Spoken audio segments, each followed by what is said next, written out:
Let me ask you something. You just lost your home in a wildfire or maybe a flood or earthquake. You're dealing with insurance. Stress levels are at 1,000. And then, out of nowhere, you hear this. Oh yeah, the government might just take your land too. Wait, what? Is that even legal? Can they really do that? Well, today we're going to be breaking down exactly what happens to your land after a disaster and what rights you actually have as a homeowner. So stick around because this is one of those topics that nobody talks about until it happens to you. But before we dive into today's topic, do me a favor and drop a like when the video is done. You see, giving the video a thumbs up tells me that you enjoy topics like this so I can discuss more topics like this with you in the future. And hey, while you're down there liking the video, you might as well subscribe to the channel if you haven't already. I really appreciate you tuning in, so a big thank you for joining me here today. That said, let's get to today's video. All right, let's start with the big legal term behind all of this, eminent domain. Now, this sounds really official, right? But at its core, eminent domain is just the government's legal authority to take private property for public use. Now,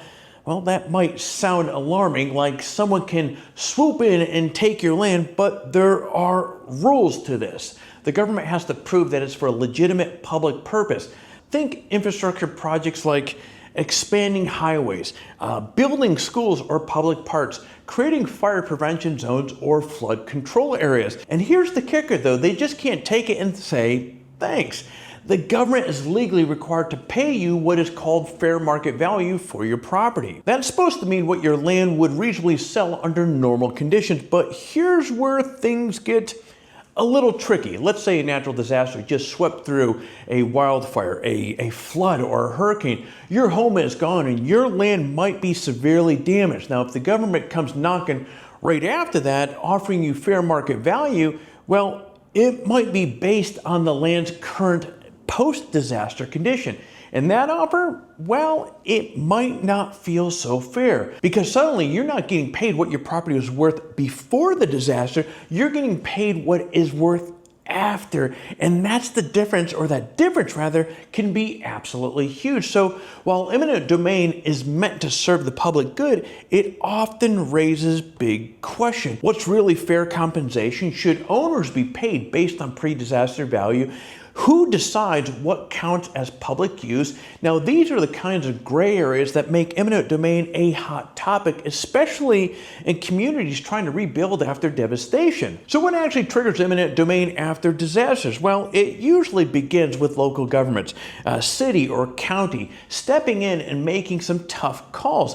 Now, you might hear them declare certain areas uninhabitable or designate them as high-risk zones or future disasters, or decide the land should become a open space, a fire break, or part of a flood control system. And from a safety standpoint, sometimes, well, it does make sense. Take the Paradise Fire in California as an example. Some neighborhoods were so completely devastated, so remote, so vulnerable to future wildfires that officials started offering buyouts, not to punish people, but to prevent another tragedy. The same thing happened in Houston after Hurricane Harvey. Repeated flooding made it clear that rebuilding in certain areas just wasn't sustainable, so entire neighborhoods were bought out, converted to floodplain buffers.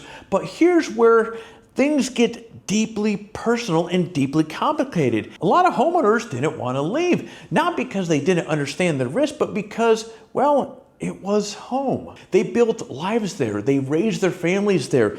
Their history, their memories, all of that tied to a patch of land. And even if they did want to rebuild, the cost was often astronomical. Insurance companies always didn't cover everything. New building codes might have required expensive upgrades or flat out prevented rebuilding altogether. So imagine this scenario. You're told that it's too dangerous to stay there. You're offered a fair market value for the land, but that value is based on scorched earth or flooded land. You're staring down the loss of your home, your history, and maybe the sense that you didn't get a real choice in the matter. And that's the emotional and the legal balance act at heart at eminent domain after disasters. Safety versus property rights, public good versus personal loss, and it's rarely black or white. Now here's the sneaky part. Most of the time, it's not technically eminent domain that pushes people out, it's everything that comes with it, the ripple effect that makes staying feel impossible. Now we're talking about things like the new building codes that require expensive upgrades just to get permits, environmental restrictions that limit where and how you can build, soil tests that need to be passed before you can even pour a foundation, hazmat cleanup requirements if the land was exposed to toxic debris, ash, or floodwater contaminants. And guess what, friends? All of that costs money. A lot of it. In some cases, I've heard stories where just clearing the debris and meeting basic permit requirements cost more than the land was worth on paper. So technically, these homeowners weren't forced out. Nobody used the words eminent domain, but they faced the choice: go deep into debt to make their property livable again, or accept the buyout and walk away. That's when people kind of voluntarily sell, not because they want to, because rebuilding becomes financially, logistically, and emotionally impossible. It's not a bulldozer showing up in your front lawn. It's death by red tape, and for a lot of folks, that quiet pressure feels even worse because it's wrapped up in an illusion of choice. Now, if you live in a disaster-prone area, there are some red flags that you're going to want to watch out for. Sometimes the warning signs of eminent domain don't show up as a knock on the door.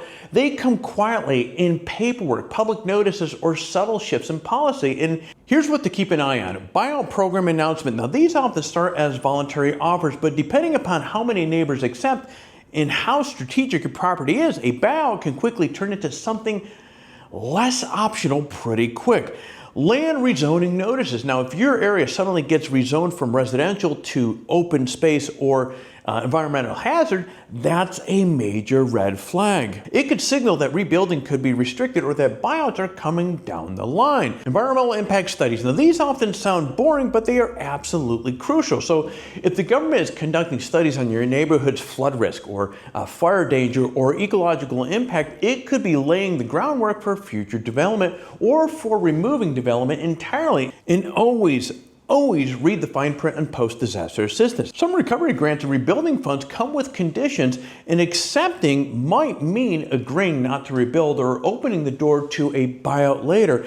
And here's the bottom line with all of this: some buyouts are truly voluntarily. Others are the beginning of eminent domain in disguise. And once that process is officially underway, friends, it is incredibly difficult to stop. The best defense: stay informed, ask questions. Don't assume that every government notice is just routine. And when it comes to protecting your home and your rights, the details matter more than ever. So, the question here: can the government really take your land after a natural disaster? Well, the short answer is yes, but it is rare. Eminent domain is usually a last resort, not the first move. Now, the biggest risk isn't a forced sale, it's being quietly priced out of rebuilding or running into many new restrictions that your land becomes practically unusable. And that's why staying ahead of the process is so darn important. Keep an eye on local zoning and disaster recovery announcements. Ask questions about post-disaster assistance before signing anything. And if you're ever unsure, talk to a local real estate attorney. Now, it might seem overkill now, but knowing your rights early on can save you serious headaches later down the line. And friends, that is going to wrap up this video. Once again, if this video helped you make sense of this confusing topic, do me a favor, hit that like button, subscribe for more real estate insights, and I will see you in the next video.